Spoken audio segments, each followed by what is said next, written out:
tout le monde. Normalement, bon, il y aura peut-être un petit tic-tic de temps en temps, donc je ne sais pas d'où ça vient. Je pense que c'est soit un problème de jack, soit c'est parce que le micro est un micro bas de gamme. Donc je pense que c'est plus au niveau de l'iPad. Voilà, en tout cas je n'ai plus besoin de crier, c'est quand même beaucoup plus agréable. On n'entend pas normalement les bruits parasites tout autour, donc j'ai plus besoin de crier. Il faut que je me rappelle que je n'ai pas besoin de crier. Voilà. Bon, bah, j'ai hésité à faire cette vidéo parce que bon, y a pas eu grand chose. Bon, qu'est-ce qui s'est passé depuis? Sans parler des dents, j'ai eu un problème de machine à laver. Est-ce que je vous raconte toute l'anecdote? Ouais, bon. Vous savez qu'il y a quelques problèmes avec ma machine à laver qui ne voulait plus essorer. Ou qu'en fait elle essorait pas quand les machines n'étaient pas assez remplies, et elle ne pouvait essorer que quand il y avait beaucoup de linge. Mais quand il y avait beaucoup de linge, elle ne lavait pas bien le linge, puis elle commençait à sentir un peu l'œuf pourri, si vous voulez. Bah donc j'ai dû acheter une nouvelle machine, quoi. Par contre je l'ai acheté d'occasion au même endroit où j'avais acheté cette machine-là. Cette machine-là, figurez-vous, je l'ai achetée en emménageant en août 2010. Et je l'ai changée il y a seulement 3 mois, quoi. Vous voyez, il y a 2-3 mois, là, j'ai changé la machine, 2 mois même, parce que je crois que c'était au mois de juillet. Donc vous voyez quand même, elle a duré 11 ans, quoi, presque, bah oui, 11 ans. Je l'ai achetée en août 2010 et je l'ai changée, bah, voilà, en juillet 2021. Donc elle a duré 11 ans, ce qui est incroyable pour une machine à laver d'occasion. Et donc j'ai repris une machine d'occasion dans le même endroit, qui est un magasin environnemental de Lyon, qui s'appelle Environ. Voilà. Alors, il s'est passé, je vais raconter une petite anecdote. J'ai commandé la machine, donc ils allaient livrer mardi, par exemple. Et lundi, moi je me suis dit, bon, qu'est-ce que je vais faire? Je vais avancer le travail pour sécher un livreur. Je vais débrancher ma machine et donc la mettre à disposition pour qu'elle soit facile à enlever. Donc ce qui se passe, c'est que je me suis dit, bon, ma machine est éteinte, je la débranche. J'ai pas eu le réflexe de couper l'eau. Donc vous savez, on va en venir. Qu'un se tienne. Moi je me suis dit, bon, quand la machine se remplit, ça fait... Et en fait, il y a de l'eau qui est pompée dans un robinet que vous avez à côté de votre cuisine ou dans votre salle de bain. Moi, c'est derrière ma cuisine, dans un petit cagibi. Et il y a un petit robinet, et moi qui est un peu tordu. Donc j'ai essayé de fermer le robinet, je me suis dit, peut-être qu'il faut fermer le robinet là, j'ai essayé.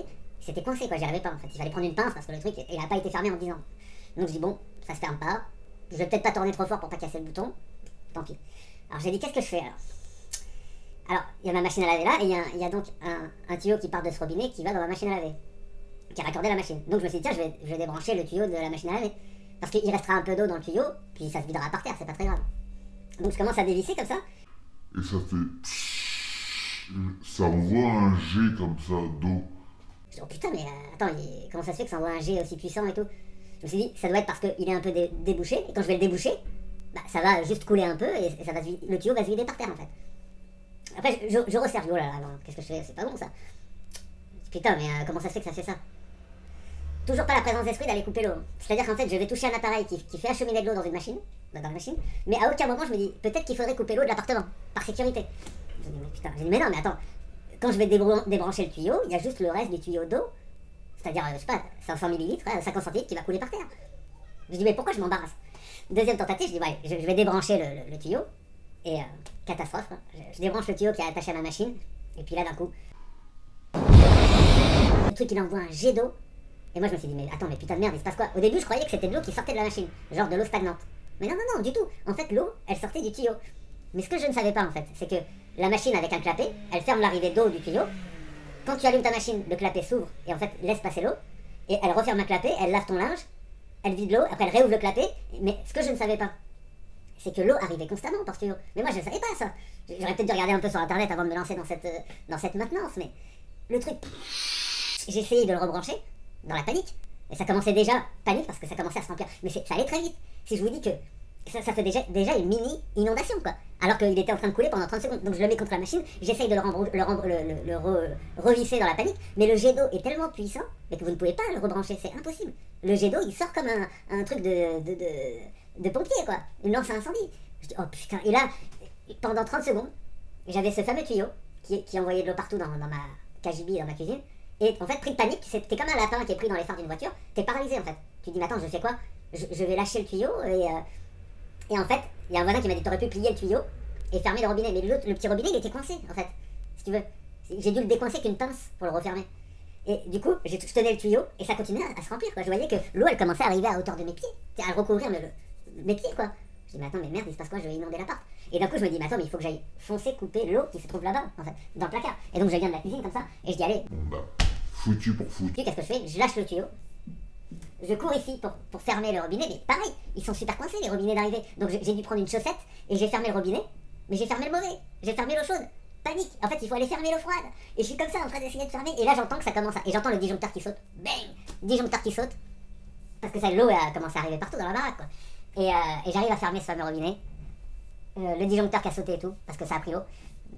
Le tuyau, comme il était devenu incontrôlable, a lancé de l'eau sur mes plaques chauffantes, sur tous les appareils, quoi. Plaques chauffantes, four à micro-ondes. Il a inondé le four à micro-ondes. Donc le four à micro-ondes était vieux, je l'ai jeté.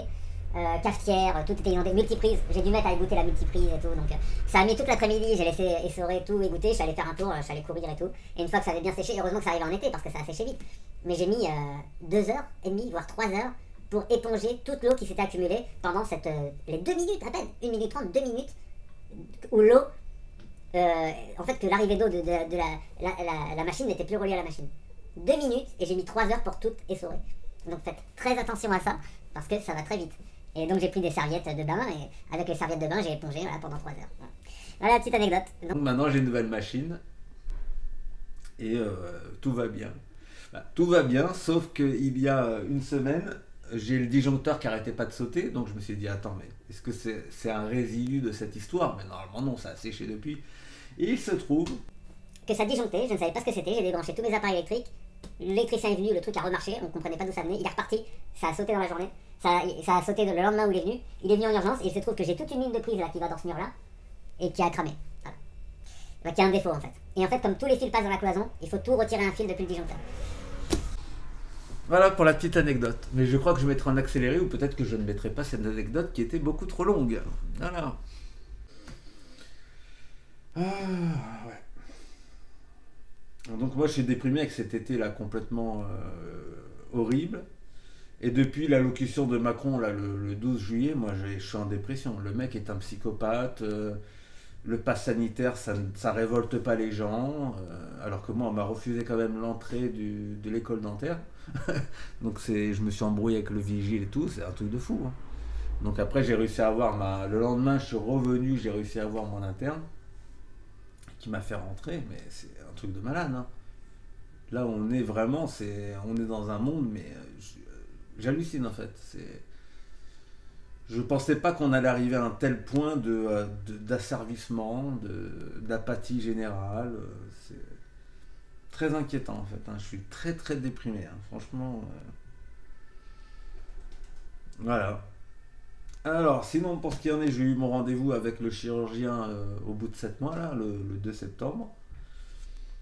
Il m'a demandé si je voulais retirer les plaques, mais bon, comme la cloison nasale, ça a bien dégonflé, elle est pas si dérangeante. Bah, du coup, il m'a demandé si je voulais enlever les plaques. J'ai dit bah non, en fait, si vous voulez, ça me dérange. Les plaques me gênent pas en fait. Ouais, je m'en suis rendu compte après parce que vu qu'il m'en a parlé, j'arrêtais pas de les toucher le lendemain que je l'ai vu. Et c'est vrai que celle-là, ça fait un peu bizarre parce que la peau là, je sais pas, ça fait un peu, c'est un peu gênant, mais l'autre non. Donc en fait, il suffit de pas les toucher en fait. Elles sont là, je les sens vraiment bien maintenant. Là, on sent vraiment les plaques, ça fait une bosse en fait. Tac, ici là. Mais c'est pas gênant. Je me dis juste, c'est si je me mange un coup quoi. C'est ça. Parce que quand t'appuies comme ça fait mal en fait. Parce que t'as ta peau qui appuie sur les vis. Tu vois. Donc c'est un mec qui te déclenche une patate là. Par contre, c'est chaud. Hein. Je me dis, ça pourrait même t'ouvrir de l'intérieur quoi. Ça peut te faire une. Comme il y a une petite protubérance là, ça peut faire péter la peau, je me dis. Oui, donc les plaques. Bah, merde, je crie. Les plaques. Donc, et je vais pas les enlever parce qu'en fait, c'est pas tant l'anesthésie qui me fait chier, malgré que ça reste un acte médical, mais en fait, c'est comment on appelle ça? La cicatrisation, en fait. En fait, ça me fait chier de réouvrir et d'attendre après que les fils machin, c'est chiant putain. Donc voilà, j'ai décidé de les laisser. J'ai encore un an pour réfléchir, donc si ça me gêne trop, je les enlèverai parce que après un an, les plaques elles sont trop fusionnées avec les os. Donc en fait, vous pouvez plus les enlever en fait. Vous pouvez les enlever, mais au bout d'un an, ils peuvent plus les enlever sur demande. Tu vois, au bout d'un an, ils les enlèvent que s'il y a des complications. Et il va falloir qu'ils burinent l'os en fait. Il va falloir vraiment décoller de l'os et c'est un bordel, il m'a dit. Il dit, soit vous les faites dans. Vous avez un an et demi. Voilà. Entre vous avez. Il m'a dit, vous avez encore un an pour réfléchir. Donc là, ça faisait 7 mois. Ça fait un an, presque 2 ans pour y réfléchir. 2 ans, c'est la limite max. Et après, c'est fini, vous ne pourrez plus les enlever. Voilà. Donc, il faut bien y réfléchir à ça aussi. Hein, d'enlever les plaques. Hein. Bah moi je comptais les enlever si j'avais besoin de me faire remettre la cloison quoi. Mais comme là j'ai pas besoin de remettre la cloison, qu'est-ce que tu veux que je fasse quoi? Ça me fait chier quoi, d'aller que pour ça spécifiquement. Bon, je réfléchis encore, mais voilà. Après ce qui est de la sensibilité, ben, on est toujours sur une énigme complète. Il m'a dit c'est normal que tu n'aies pas retrouvé la sensibilité. Ben là c'est du carton, si vous voulez. Ça fait cartonner en fait. On dirait que tu as du carton, du papier en fait, un peu. Je sais pas comment expliquer. Donc il y a un peu de fourmi quand vous appuyez, si vous voulez, ça fait un peu électrique, je sais pas comment. Voilà. Et là, pareil, il y a des sensations de froid en fait. Toujours la sensation de froid qui est là. Voilà. Comme le disait un mec en commentaire quand je vous avais dit, c'est vrai, c'est exactement ça. T'as comme du froid à l'intérieur, mais qui est pas là. C'est pas tout le temps, mais c'est comme quand vous avez trop froid et que vous êtes engourdi de la lèvre là, et que vous parlez comme ça en hiver. Bah c'est pareil, c'est ça. Donc je le sens quand je mords et tout, mais et sinon pour les dents, bon ben pour les dents, voilà. Hein. Elle a essayé de. Il y a une dent où il y a la racine qui sort un peu devant sur les incisives. Elle essaye de la reculer. Sinon, elle m'a dit c'est fini. Là, il y a plus. En bas, elle a rien touché. Elle a juste fixé pour que ça rebouge pas en fait. Alors, elle enlève les trucs, la ligature. Après, elle resserre la ligature. Mais il n'y a plus de pression qui est mise. Là, ça bouge plus en fait. Et pareil en haut, il n'y a que devant. Sinon, tout le reste, ça bouge plus. Et donc on attend que les rendez-vous s'ouvrent pour les couronnes, pour que je puisse enfin mettre les couronnes, au moins fin septembre, qu'on en finisse, quoi. Je veux dire, c'est bon, quoi. Je veux dire, c'est la fin, je veux dire, à un moment donné, il faut terminer, hein, faut terminer le truc. Hein, donc, voilà.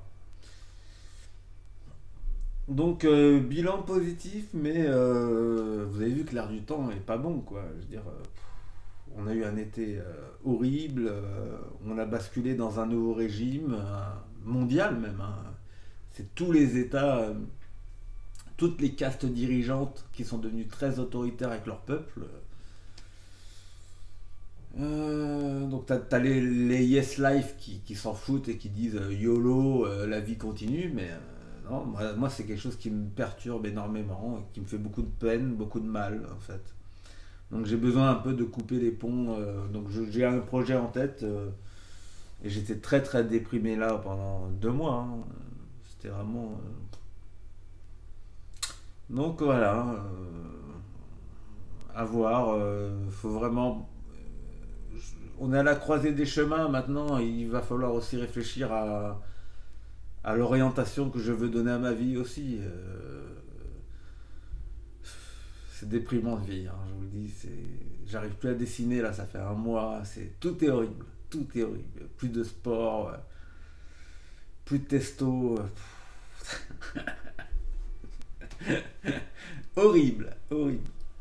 Allez, en tout cas, sur ces belles paroles. Et j'ai changé de cafetière, elle est tombée en panne le mois dernier. Voilà. Cafetière HS. La totale.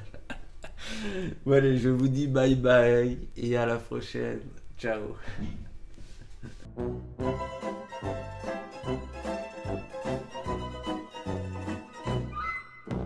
D'accord, ok. Merci, au revoir. Au revoir, merci.